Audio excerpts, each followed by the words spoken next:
జై శ్రీరామ్. అందరికీ నమస్కారం. వెల్కమ్ టు న్యూస్ అఖండ. నేను మీ కస్తూరి శ్రీధర్. పరిస్థితులు ఎప్పుడు కూడా ఒకే మాదిరిగా ఉండవు, మారుతూ ఉంటాయి. బండ్లు వాళ్ళ బండ్లు అవుతూ ఉంటాయి. కొంతమంది ఏం చేస్తారంటే మా జనాభా ఎక్కువ ఉండాలి, ఈడంతా మా బలం ఎక్కువ ఉండాలని చెప్పేసి వాళ్ళు బలప్రయోగాలు చేస్తూ ఉంటారు. కానీ జబ్బా పడినప్పుడు తెలుస్తుంది తీపి అంటే ఎట్టుంటుందో, ఆ నొప్పి అంటే ఎట్టుంటుందో. అవునా కదా? సరే, ఇంక అసలు విషయానికి వద్దాం. సరిగ్గా ఆగస్టు 5వ తేదీన ఈ షేక్ హసీనా తన పదవికి రాజీనామా చేసి భారత్కు పారిపోయి వచ్చిన సంగతి మీకు అందరికీ కూడా తెలిసిందే. ఇక ఆగస్టు 8వ తారీఖు నుంచే ఈ బంగ్లాదేశ్ తాత్కాలిక ప్రధానిగా ఒక డెకాయిట్ అయినటువంటి ఎవడో ఒక జాంబీ, ఒక జిహాదీ అయినటువంటి ఈ మహమ్మద్ యూనస్ ప్రమాణ స్వీకారం చేశాడు. ఇక అప్పటి నుంచి ఈ మహమ్మద్ యూనస్ ప్రభుత్వం గేమ్ ఆడడం స్టార్ట్ చేసింది. ఇక ఈ మహమ్మద్ యూనస్ బంగ్లాదేశ్ ప్రధానమంత్రిగా బాధ్యతలు స్వీకరించినప్పటి నుంచి హిందువులపై దాడులు అయితే విపరీతంగా పెరిగిపోయినాయి. మహమ్మద్ యూనస్ ప్రభుత్వం ఈ జిహాదీలపైన, అదేవిధంగా ఈ రాడికల్స్ పైన చర్యలు తీసుకోవడానికి అంగీకరించకపోగా, అర్థమవుతుందా, ఈ మహమ్మద్ యూనస్ స్వయంగా తీవ్రవాదులను జైల్లో నుంచి విడుదల చేయించాడు. ఇంక దీన్ని బట్టి మీరు అర్థం చేసుకోండి, ఇంతకంటే దొంగ మొండా కొడుకు, ఇంతకంటే టెర్రరిస్ట్ ఎవడన్నా ఉంటాడా? దీంతో విషయం అర్థం చేసుకున్నటువంటి ఈ బంగ్లాదేశ్ జాంబీగాళ్ళు మరింతగా హిందువులపైన దాడులు చేయడం స్టార్ట్ చేశారు. ఎందుకంటే గవర్నమెంటే ఈ డెకాయిట్లకు, జాంబీగాళ్లకు, ఈ జిహాదీలకి వీళ్ళకందరికి కూడా సపోర్ట్ చేస్తుందంటే ఇంక వాళ్ళకి లేనిపోతే ధైర్యం వచ్చేస్తానులే. ఇంకా ఓఎంఐ ఉండేది మన ప్రభుత్వం, మనం ఏం చేసినా కూడా వీళ్ళు ఏం మాట్లాడరు, ఇంకా మనం ఏమైనా చేయొచ్చు అని చెప్పేసా ఆ వచ్చిన ధైర్యంతోనే కదా ఇల్లును కూలగొట్టినారు, మనసుల ప్రాణాలు తీశారు, ఆడవాళ్ళ మానాలు తీశారు, వ్యాపారాలు లూటీ చేశారు హిందువులందరూ కూడా. అవునా కాదా? ఇదే ధైర్యం. ఇక ఈ హిందూ వ్యతిరేక అల్లర్లకు ఆది అంతం అనేది లేకుండా పోయింది. గత 5 నెలల నుంచి హిందువులు ఈ జాంబీగాళ్ళు చేసే దాడులను ఎదుర్కొంటానే వచ్చినారు. ఇప్పుడు బంగ్లాదేశ్లో సగటు హిందూకు తినడానికి తిండి లేదు, కట్టుకోవడానికి బట్ట లేదు, ఉండడానికి ఇల్లు లేదు. హిందువులందరూ కూడా చెట్టుకొకరు పుట్టకొకరు చొప్పున విడిపోయి పారిపోయి బతుకుతున్నారు, ప్రాణాలు అరిచేతల్లో పెట్టుకొని. అర్థమవుతుందా? దీంతో తీవ్రమైనటువంటి ఆగ్రహంతో ఉన్నటువంటి మన నరేంద్ర మోడీ గారి ప్రభుత్వం బంగ్లాదేశ్ను ఎక్కడ దెబ్బ కొట్టాలో అక్కడ దెబ్బ కొట్టింది. ఇన్నాళ్ళు కూడా డిస్కౌంట్లో, అంటే తక్కువ ధరలకు ఈ బంగ్లాదేశ్కు ఈ వరి, గోధుమలు, ఈ బంగాళాదుంపలు, అంటే మా వాళ్ళకి అర్థం కాలే, ఈ ఉల్లగడ్డలు అంటారు, ఉల్లగడ్డలని, ఆలుగడ్డలని అట్లా, దాంతోపాటు కోడిగుడ్లు, చికెన్ వంటి నిత్యావసర వస్తువులను బంగ్లాదేశ్కు మన భారతదేశం తక్కువ ధరలకి అందిస్తూ ఉన్నది. ఏమైనా ఏమంతగానంటాలే, వాళ్ళే మన చిన్నమ్మ కొడుకులా, మన పెదమ్మ కొడుకులా, లేకపోతే ఇంకేమన్నా అంతకు మించా? ఎందుకు ఇవ్వాలి వాళ్ళకి డిస్కౌంట్లకు? బాగా మేలు చేసాము నా కొడుకులని. మనం దగ్గరుండి కష్టపడి మనం స్వాతంత్రం ఇప్పిస్తే పాకిస్తాన్తో కొట్లాడి వేలాది మంది సైనికులు మనోళ్ళు చచ్చిపోయారు ఆ యుద్ధంలో. వీళ్ళు ఏం చేస్తారు? ఇప్పుడు మనమేమో శత్రువులమైనామో, ఎవరి చేతల్లో అయితే మానపాణాలు బాగొట్టుకొని వాళ్ళ దగ్గర ఈయన మానంగా బతికినారో పాకిస్తాన్ వాళ్ళు ఇప్పుడు వీళ్ళకి మిత్రులు అయిపోయినారు. అవునా కాదా? ఇట్లాంటి వాళ్ళకి ఎందుకు ఇవ్వాలి అంటాలే. కానీ గత కొంతకాలం నుంచి ఈ భారతదేశం ఈ నిత్యావసర వస్తువుల ఎగుమతులు దాదాపుగా నిలిపేసింది. డిస్కౌంట్ సంగతి దేవుడు ఎరుగు. అసలు వ్యాపారం చేయడానికి కూడా వీలు లేకుండా మోడీ ప్రభుత్వం తొక్కిపెట్టేసింది. ఇక ఈ బంగ్లాదేశ్కు గుండెకాయలు లాంటిది వచ్చేసి అక్కడ ఉన్నటువంటి వస్త్ర పరిశ్రమ.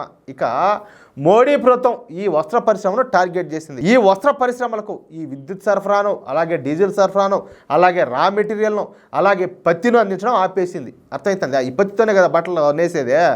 అంటే పైన పేర్కొన్నటువంటి వాటన్నింటిని కూడా భారత ప్రభుత్వం బంగ్లాదేశ్కు విక్రయించడాన్ని అయితే పూర్తిగా నిలిపేసింది. ఫలితంగా ఇప్పటి వరకు బంగ్లాదేశ్లో 2300 వస్త్ర పరిశ్రమలు క్లోజ్ దెబ్బకు. ఇక బంగ్లాదేశ్ వస్త్ర పరిశ్రమలు అటు తిరిగి ఇటు తిరిగి మన ఉత్తరప్రదేశ్లో పెట్టుబడులు పెడతారు. దీనికి ఆల్రెడీ మన యోగి ఆదిత్యనాథ్ గారు కావాల్సిన అంత అరేంజ్మెంట్స్ అంతా కూడా రెడీ చేసి పెట్టున్నాడు. కోడిగుడ్ల ధరలో 10 టాకా, మామూలుగా ఇక్కడ మనకు రూపాయలు కదా, బంగ్లాదేశ్లో టాకాలు అంటారనమాట. అయితే ఈ కోడిగుడ్ల ధరలో 10 టాకాలకు బదులుగా 150 టాకాలకు చేరుకున్నాయి, అంటే 10 రెట్లు పెరిగినాయి. బంగాళాదుంపల ధరలో కేజీ 70 టాకాలకు బదులుగా ఇప్పుడు 200 టాకాలకు చేరుకున్నాయి. ఇక ఇప్పుడు మొత్తంగా బంగ్లాదేశ్లో ఆహార పదార్థాల కొరత అయితే ఏర్పడింది. అంటే తినడానికి కూడా లేదన్నమాట, అడక్క తింటున్నారు. మళ్ళీ ఈ మాదిరి అంటే వాళ్ళకి రోసం వచ్చాది. ఈ ఉండేవాళ్ళు కొంతమందికి వాళ్ళ వారసులు వాళ్ళ గుట్టోళ్ళు కొంతమంది ఉంటారు. ఈ వార వాళ్ళకి వాళ్ళని రోసాలు వచ్చాయి. ఓయమ్మ మా వాళ్ళు ఈ మాదిరి మాట్లాడుతున్నాడు, వీడు మా వాళ్ళని ఎగతాళి చేస్తున్నాడు, మా వాళ్ళు అంటే కొంచెం కూడా వీడికి గౌరవం లేదు, అది ఇది అని చెప్పి లేని పని మాట్లాడుతూ ఉంటారు. నాయనా మీకు అంత ప్రేమ ఎవడికైనా ఉంటే మీరు కూడా వాళ్ళతో పాటు పోయి బాబా ఏకి టాకాదే బాబా ఏకి టాకాదే బాబా అని చెప్పేసి అడుగుతుని అడుక్కొని తినొచ్చు, ఇబ్బంది ఏమిలే. కావాలంటే వెళ్ళిపోండి, ఓకేనా. ఇంకో నెల రోజులు ఆగితే బంగ్లాదేశ్కు తినడానికి తిండి గింజలు కూడా లేవంట. ఇన్నాళ్ళు కూడా భారత్ అప్పనంగా పెడతా ఉంటే తిరిగి బాగా తెగబలిసి ఈ బంగ్లాదేశ్ జాంబీగాళ్ళు తిరిగి భారతదేశం మీద అక్కడ ఉన్నటువంటి హిందువుల మీద దాడులు చేసి స్థితికి చేరుకున్నారు. చూడండి ఎంత ధైర్యమో ఎంత బలుపో, అదేందో నెట్టు పెద్దవాళ్ళు ఏదో చెప్తా ఉంటారు. డిక్కీ బలిసిన కోడి పోయి చికెన్ షాప్ ముందు పోయి తోడగొట్టిందంట. ఏమవుతుంది అట్ట అవుతుంది, అర్థమైందా? అందుకే మోడీ ప్రభుత్వం ఈ బంగ్లాదేశ్ బెగ్గర్లను, ఎవరిని? బంగ్లాదేశ్ బెగ్గర్లను ఎక్కడ దొక్కాలో అక్కడ దొక్కుతున్నారు. ఇక్కడ చాలా మందికి తెలియని విషయం ఏంటంటే మన దేశం నుంచి బంగ్లాదేశ్కు ఎగుమతి అవుతున్నటువంటి అనేక ఉత్పత్తులను, అదేవిధంగా నిత్యావసర వస్తువులను తీసుకువెళ్ళేటటువంటి లారీలను మార్గ మధ్యంలోనే కేంద్ర ప్రభుత్వం వాటిని నిలిపేసి వాటిని అయితే వెనక్కి తీసుకొచ్చారు. దోలు తెరింది కదా బాగా. సరేలే, ఇక తమ దేశంలో ఆకలి చావులు ఖాయం అని చెప్పేసి భావించేటువంటి ఈ బంగ్లాదేశ్ మొహమ్మద్ యూనస్ ప్రభుత్వం ఇప్పుడు తమకు 50,000 టన్నుల బియ్యం కావాలి మహాప్రభు అంట భారత్నైతే ఇంకా కాళ్ళు పట్టుకుంటుంది.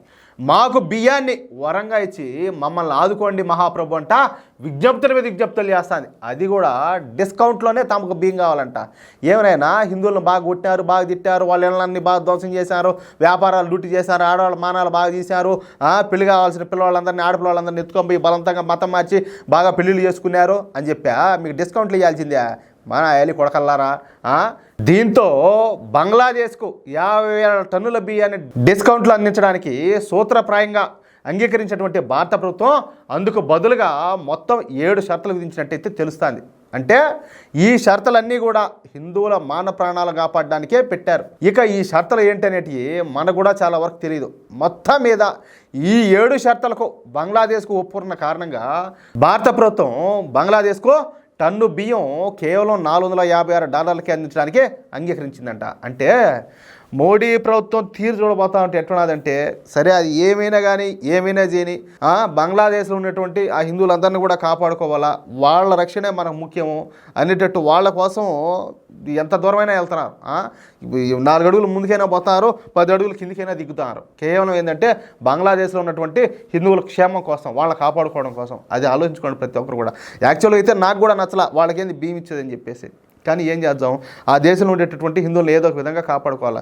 ఈరోజు అవసరం వచ్చింది ఈ బంగ్లాదేశ్ బెగ్గర్స్కు, రేపు మళ్ళీ అవసరం అవుతుంది, రేపు మళ్ళీ ఖచ్చితంగా అడుగుతారు. అప్పుడు వీళ్ళు లోపల ఏదైనా కంట్రోల్ చేశారనుకో మళ్ళీ కావాలంటే ఇచ్చారు. కానీ వీళ్ళు ఇదే మాదిరా అతిపోకుండా ఈ ఓవర్ యాక్షన్లు చేస్తూ ఉన్నారంటే, మెట్ట కొట్టి కోసారంటే ఏంలే అడగని చచ్చారు, మళ్ళీ గతుకు తిండికి కూడా లేకుండా. అర్థమైందా? అది సరే. దీనికి సంబంధించిన వివరాలు కూడా త్వరలోనే నేను మీకు తెలియజేస్తా. అంటే వీళ్ళు పెట్టిన కండిషన్స్ ఏందనేటట్టు. అది నైనా దయచేసి అర్థం చేసుకోండి. చూద్దాం వీళ్ళు అంతగా చేస్తారంటే ఏం ఆ బొంగులో దేశాల మీద ప్రేమతో కాదు కదా, అక్కడ ఉన్నటువంటి హిందువులను రక్షించుకోవడం కోసం మోడీ ప్రభుత్వం అన్ని విధాలుగానూ ప్రయత్నం చేస్తుంది. అది ఓకేనా. నేను చెప్పింది కరెక్ట్ అని చెప్పి మీరు భావిస్తే ఈ న్యూస్ నలుగురికి షేర్ చేయండి మిత్రులారా. అదేవిధంగా తప్పనిసరిగా ప్రతి ఒక్కరు కూడా మీ యొక్క అమూల్యమైన అభిప్రాయాలను కామెంట్ రూపంలో తెలియజేయండి. ఈ వీడియో చూసేవాళ్ళు ప్రతి ఒక్కరూ సబ్స్క్రైబ్ చేసుకోండి ప్లీజ్ ప్లీజ్ ప్లీజ్. నేను ఎంత అడగాల, ఓ స్వామి ఇదో ఈ దాకా గుట్టలు వేసుకొని జిగ్గుమని ఎగిరే వాళ్ళకేమో మిలియన్ల మంది ఉన్నారు. ఆ స్వామి సబ్స్క్రైబర్ల దేశం కోసం ధర్మం కోసం నోరు దించుకొని ఎంత నరిచచ్చా ఉంటే సబ్స్క్రైబ్ చేసుకోండి ఆ స్వామి అంటే లేని పని బద్ధకం అయిపోతాను. ఏంది, నేను ఎవరి కోసం చెప్తాను? చైనా కోసం చెప్తానా, అమెరికా కోసం చెప్తానా, పాకిస్తాన్ కోసం చెప్తానా? మన కోసమే కదా న్యూస్ చెప్తాంది, అవునా కదా? మరి మళ్ళాంటి వాళ్ళని మీరు సపోర్ట్ చేయకపోతే ఎవరు సపోర్ట్ చేస్తారు చెప్పండి? ప్లీజ్ సపోర్ట్ చేయండి, ఓకేనా? జై శ్రీరామ్.